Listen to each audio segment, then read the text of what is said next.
মাত্র দুটো আলু দিয়ে সকাল হোক বা রাত বা বিকেলের হালকা খিদের জন্য ঝটপট এভাবে একবার বানিয়ে দেখুন। একদম অন্যরকম স্বাদের আর খেতে এত ভালো লাগবে, দেখবেন খেতে খেতেও মুখ ফিরবে না।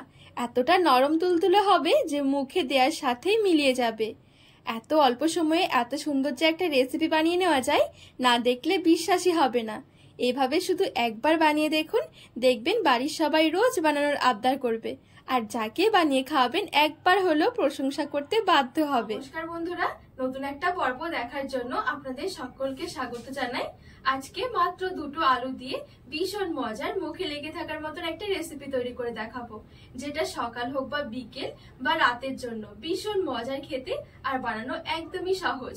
তো চলুন, আশা করছি রেসিপিটি আপনাদের অনেক ভালো লাগবে। সবার প্রথমে আমি এখানে একটা বাটি নিয়েছি। এবারে একটা মেজারমেন্ট কাপ মেপে আমি 1 কাপ নিয়ে নেব হালকা কুসুম গরম জল। খুব বেশি কিন্তু গরম নয়, আবার কিন্তু ঠান্ডাও নয়। এবারে দিয়ে দিচ্ছি লবণ, 1/2 টেবিল চামচের মতন, বা স্বাদ মতো লবণটা দিতে হবে। এবারে দিয়ে দিচ্ছি 2 টেবিল চামচ গুঁড়ো দুধ। এবারে এখানে নিয়েছি 1 টেবিল চামচ ইস্ট। যে কোনো মুদিখানা দোকানে কিন্তু এই ইস্টটা কিনতে পেয়ে যাবেন। আর দিয়ে দিচ্ছি 1 টেবিল চামচ চিনি। এবারে একটা হুইস্ক দিয়ে একটু ভালো করে মিশিয়ে নেব।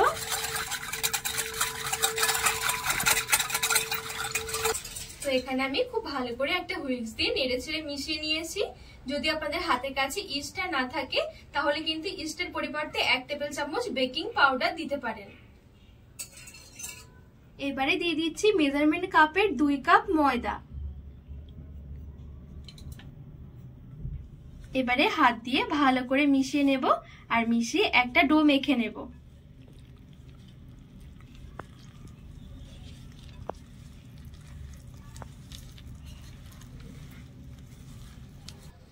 আর এখানে এই ডোটা কিন্তু খুব বেশি একটা শক্ত হবে না, একটু নরম করে মাখাতে হবে ডোটা।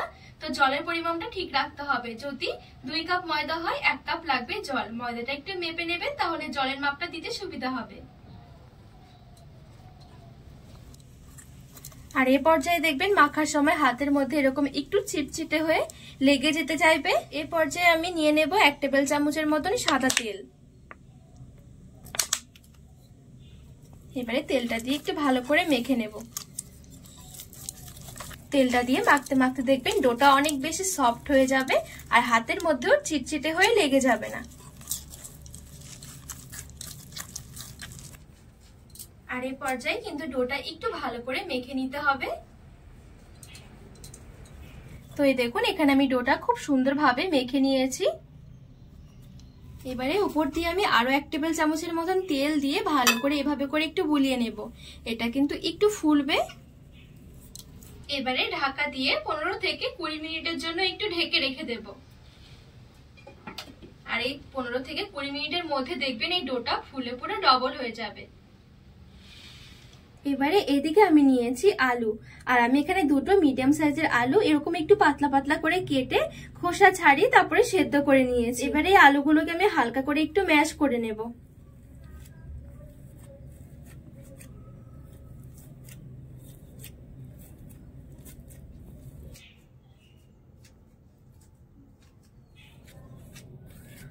তো এখানে সবটুকু আলু খুব সুন্দর করে আমি ম্যাশ করে নিয়েছি। এবারে এক সাইডে রেখে দেব। এবারে এদিকে আমি গ্যাস ধরিয়ে একটা কড়াই বসিয়ে দিয়েছি। এর মধ্যে 2 থেকে 3 টেবিল চামচ দিয়ে দেব সরষের তেল। তেলটাকে এবারে একটু ভালো করে গরম করে নেব। তো এখানে সরষের তেলটা চারিদিকে ছড়িয়ে খুব সুন্দরভাবে একটু গরম করে নিয়েছি। এবারে একটা মিডিয়াম সাইজের পেঁয়াজ কুচিয়ে নিয়েছিলাম দিয়ে দিলাম।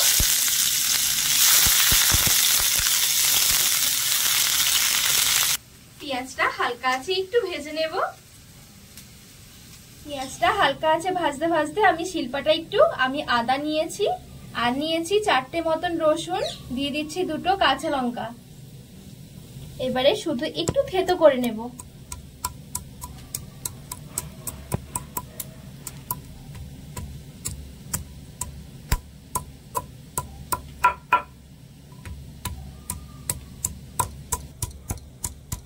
তো এখানে দেখুন সবকিছু খুব সুন্দরভাবে আমি একটু থেতো করে নিয়েছি। এবারে থেতো করে রাখা আদা আর কাঁচা লঙ্কা রসুনটা আমি এখানে নিয়ে নিচ্ছি। পেঁয়াজটাও দেখুন হালকা ভাজা হয়ে গেছে। আর এখানে নিয়েছি দেখুন কারি পাতা বেশ কয়েকটা। আর এখানে দুটো শুকনো লঙ্কা আমি একটু ভেঙে নিয়েছি, দিয়ে দিলাম। এবারে সবকিছু আবার আমি হালকা আছে একটু নেড়ে চেড়ে ভেজে নেব।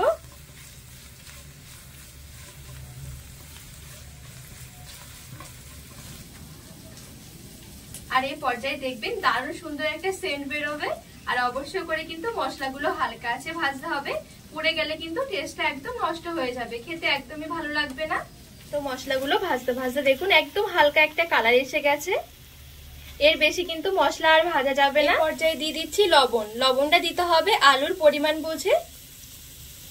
দিয়ে দিচ্ছি হলুদ গুঁড়ো সামান্য একটু, কাশ্মীরি লঙ্কার গুঁড়ো দিয়ে দিচ্ছি, আর একটু দিয়ে দিচ্ছি জিরের গুঁড়ো,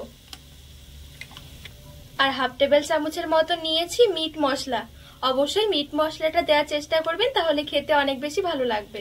এবারে গুঁড়ো মশলাগুলো দিয়েও হালকা আছে নেড়ে চেড়ে একটু মিশিয়ে নেব। আর একদম সামান্য একটু দিয়ে দিচ্ছি চিনি। ভালো করে মিশিয়ে নেব। চিনিটা একটু গলে যাওয়া পর্যন্ত মশলাগুলো ভেজে নেব। আর এখানে কিন্তু প্রত্যেকটা মশলা ভাজার সময় গ্যাসের আঁচটা একদমই হালকা রেখে দিতে হবে, পুড়ে গেলে তেতো লাগবে খেতে। তো এখানে সমস্ত গুঁড়ো মশলাগুলো আমি নেড়ে চেড়ে একটু কষিয়ে নিয়েছি। এবারে ম্যাশ করে রাখা আলুটা আমি দিয়ে দিচ্ছি।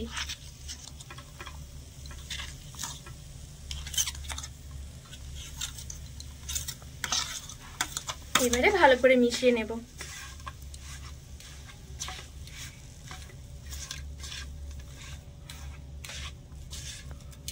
মশলাগুলো আলুর সাথে মেশানোর সময় গ্যাসের আঁচটা একটু বাড়িয়ে দিতে হবে, ততক্ষণে কিন্তু আলুটাও খুব সুন্দরভাবে মশলার সাথে ভাজা ভাজা হয়ে যাবে।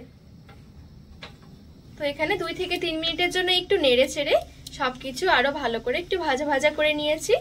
এবার আমি গ্যাসের আঁচ থেকে নামিয়ে নেব। আলুটা কিন্তু খুব বেশি ভাজা যাবে না, তাহলে কিন্তু যে মশলার যে ফ্লেভারটা আছে সেটা চলে যাবে। এবারে গ্যাসের আঁচ থেকে নামিয়ে নেব। আর এদিকে যে আমি ডোটা মেখে রেখেছিলাম 15 থেকে 20 মিনিটের মতন হয়ে গেছে। আর এই দেখুন ডোটা কত সুন্দরভাবে ফুলে উঠেছে। এবারে এই ডোটা আমি হাত দিয়ে আরেকটু ভালো করে মেখে নেব। এবারে এখান থেকে আমি ছোট ছোট করে ভাগ করে নেব, খুব বেশি ছোট নয়, যেরকম আমরা সাধারণত রুটি তৈরি করার জন্য যেভাবে লেচি কাটি সেরকম। এই দেখুন, না খুব বেশি বড় না খুব বেশি একটা ছোট।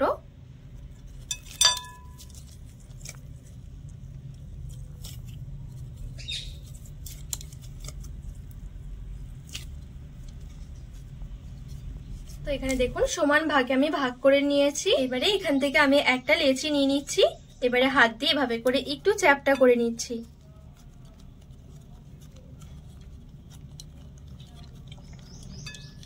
এতটাই সফট হবে দেখবেন, পুরো হাত দিয়ে চ্যাপটা করে নেওয়া যাবে। তো এই দেখুন খুব সুন্দর করে এভাবে করে একটু চ্যাপটা করে নিয়েছি। এদিক থেকে আমি কিছুটা মতো নিয়ে নিচ্ছি আলুর পুর। এবারে মাঝখানে নিয়ে নিচ্ছি, আর এভাবে করে এবারে খুব সুন্দরভাবে সাইড থেকে এভাবে করে লাগিয়ে মুখটা বন্ধ করে দেব।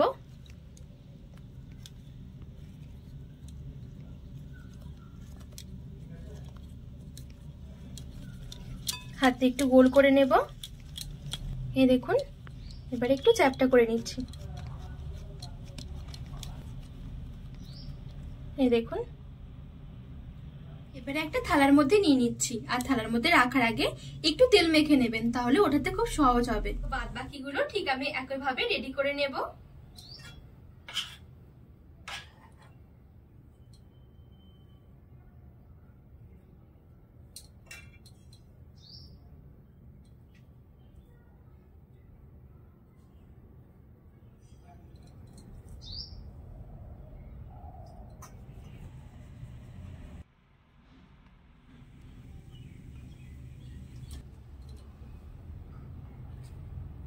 তো বন্ধুরা এই দেখুন আমি এখানে সবগুলো খুব সুন্দরভাবে রেডি করে নিয়েছি।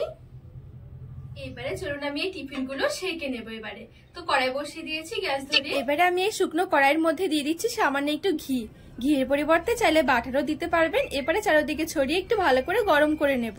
এবারে এখান থেকে এক এক করে নিয়ে আমি এই কড়াইয়ের মধ্যে নিয়ে নিচ্ছি।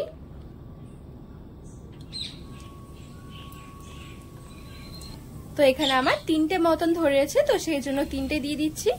এইবারে ঢাকা দিয়ে রেখে দেব পুরো 5 মিনিটের জন্য, একদম হালকা আছে।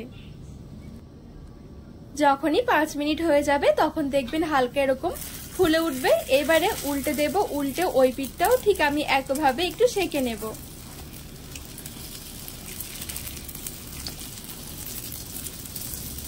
এবারে আবারও ঢাকা দিয়ে দিচ্ছি পুরো 5 মিনিটের জন্য। 5 মিনিট পর দেখবেন খুব সুন্দরভাবে এগুলো দুটো দিকই সেঁকা হয়ে যাবে, আর একদমই অল্প সময়ের মধ্যে কিন্তু ঝটপট এগুলো সেঁকে নিতে পারবেন। আর এই দেখুন দেখতে কতটা সুন্দর লাগছে, কত সুন্দর ফুলকো ফুলকো হয়েছে। তো এইভাবে করে সবগুলো আমি টিফিন ভেজে নিয়েছি, আর এই দেখুন দেখতে কতটা সুন্দর হয়েছে, খেতে ভীষণ ভালো লাগে সকাল বা বিকেলে আর বা চায়ের সাথে। এত মজার হয় খেতে, এত নরম তুলতুলে, তেমনি কিন্তু ভেতরের পুরটাও ভীষণ মজার, মুখে দেওয়ার সাথে মিলিয়ে যাবে। এই দেখুন কতটা লোভনীয় লাগছে দেখতে। সাথে খাওয়ার জন্য সেরকম কিছুরই দরকার পড়বে না, হয় সস বা চায়ের সাথেও কিন্তু খেতে পারেন। তো বন্ধুরা, আজকের এই রেসিপি আপনাদের কেমন লেগেছে অবশ্যই কিন্তু কমেন্ট করে জানাবেন, আর বাড়িতে একবার হলেও বানিয়ে দেখবেন, খেতে ভীষণ ভালো লাগবে। তো রেসিপি ভালো লাগলে চ্যানেলটিকে সাবস্ক্রাইব করে পাশে থাকার অনুরোধ রইল।